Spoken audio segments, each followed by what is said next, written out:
Hello family, welcome to YouTube.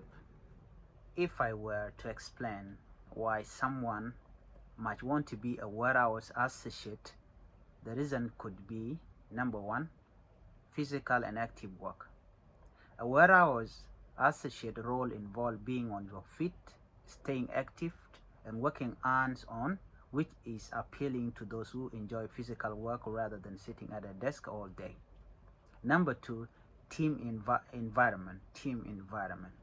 Working as a warehouse associate offers the chance to be part of a close-knit team, collaborating to keep the operation running smoothly. This job is ideal for those who appreciate working in a collaborative, dynamic environment. Number three, skill development and career growth. Well, warehouse jobs can provide opportunities to learn valuable skills such as inventory management, logistics, and teamwork. There are often pathways for advancement within the company, leading to role in supervision or warehouse management.